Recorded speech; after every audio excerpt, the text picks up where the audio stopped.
We are neither nutritionists or medical providers. The topics discussed on this show are from our own research and experiences. Please consult your medical provider before attempting anything discussed on this show. Welcome to another episode of Sjogren Strong. This is Lupe. This is Brian. And this is your weekly podcast discussing how to live an active and healthy lifestyle despite a diagnosis of Sjogren syndrome. And this week, we are going to talk about clinical trials. So there's obvious pros and cons or advantages and disadvantages when discussing clinical trials. And I asked Lupe if she would ever participate in one. And I said, I don't know about that. I don't know. Is it something that I have to swallow? Is it something that I have to put in my eyes? I don't know. I'm afraid of the reaction, So I don't know. And rightfully so. So we did some research and we found some information that we wanted to share with you. And we're hoping for some feedback on this episode as to you. Have you participated in any clinical trial in regards to Sjogren's? And if not, would you consider it? Or is it just a flat out no? Well, you know what? Let me back it up a little bit. When I was first diagnosed, I was like a few months diagnosed, and I was reading everything about it, anything. And I came across, I don't know if it was an email or a post. It was so long ago, I don't remember. But it was about, they wanted volunteers to try the goggles that you put on at night or during the day. And I volunteered for that, but I was too new. I wasn't chosen. Maybe because I was new. I don't know. Yeah, and there's a selection process with these. And before we get into it and some of the pros and cons, there are 3 phases of most clinical trials. So we wanted to go over those. Phase 1. Testing of a drug or treatment on healthy volunteers for safety involves testing multiple doses. So dose ranging. They might give some people 10 milligrams and other people 25 milligrams and other people 50 milligrams. Phase 2 is testing of drugs on patients to assess efficiency and side effects. And then phase 3, testing of drugs on patients to assess efficiency, effectiveness, and safety. So now let's talk about the pros. The advantages of taking part in a trial include: you may have a treatment which is only available as part of a trial. The new treatment may work better than the standard treatment, but no one really knows for sure, which is why the trial is being done.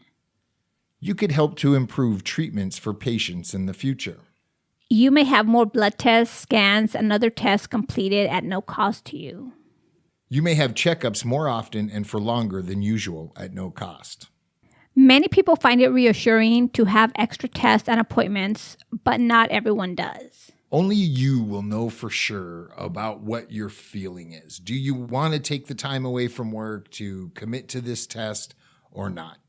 The research team will explain all the tests and appointments you'll have before you have to decide if you want to participate or not. So that's one good thing. You're going to know eyes wide open what you're getting into before you say yes or no. So those are some of the pros. And some of the pros we're also going to find on the cons list. And a lot of that has to do with, again, how you feel about these things.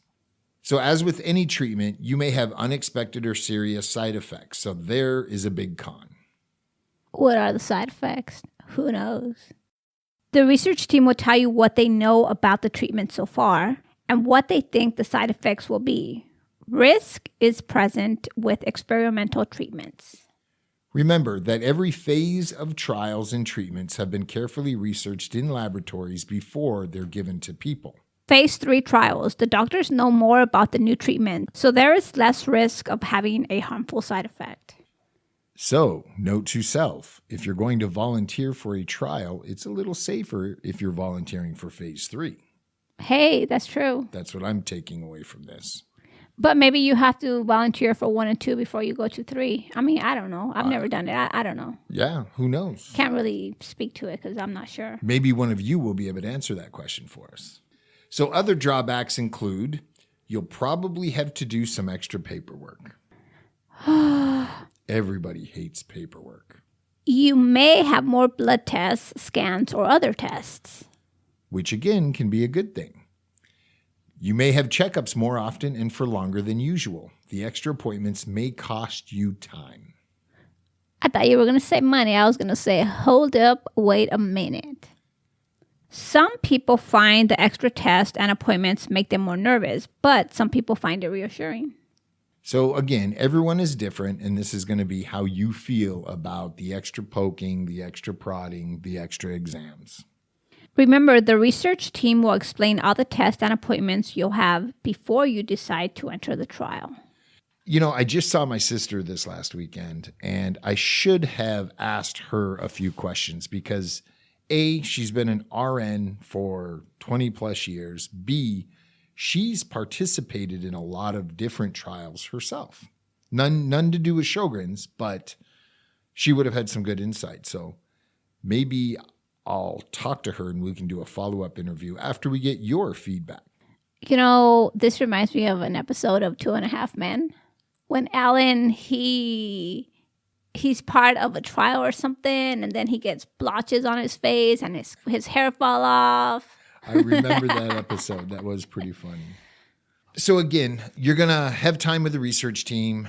They're going to share with you all the information that they have about the drug and or treatment and trial process. And, you know, then you get to make your decision of whether you do or not. I'm sure not all drug trials are paid, but I know some are paid. You know, my sister shared with me some of the ones she thought I might be interested in. I've never participated either, but some of them paid pretty decent money. So, and not that you should just go join every, you know, trial out there as part of an income plan. I wouldn't suggest that. Just don't overlap them, right? Well, again, those are questions for the research teams. I doubt overlapping drug trials would be permitted. Well, I mean, what if you don't tell them just because you want money? Well, and then you might end up like Alan from 2.5 Men. Yes. So one thing we did come across again, and it's something I've seen before years ago on the Sjogren's Syndrome website page. They actually have a list of some clinical trials in relation to Sjogren's syndrome. And that website, for those of you who want to jot it down, is info.sjogrens.org/clinical-trials. And that link will be in the show notes below. They are organized by city and state, so there might be a trial you may be interested in near you. And then at the bottom of that page, they have a few other resources for additional trials. But more importantly, we would like to know, have any of you ever participated in a clinical trial? I've come across a few posts on Facebook on all the Sjogren's pages that I follow. And they ask for volunteers like to use Plaquenil or other eye drops like that. But I would probably say yes, maybe, but you have to live it in a certain state, which I don't. So, right, and they want access to you for tests. Yeah. So if you don't live local, it's probably not worth doing. Yeah. Some people are more giving than others, and I'm not sure where I measure up on this spectrum. I'm hoping that some of you have participated in trials and are willing to share your real-world experience. Please reach out and let us know. Until next time, sip constantly and stay hydrated.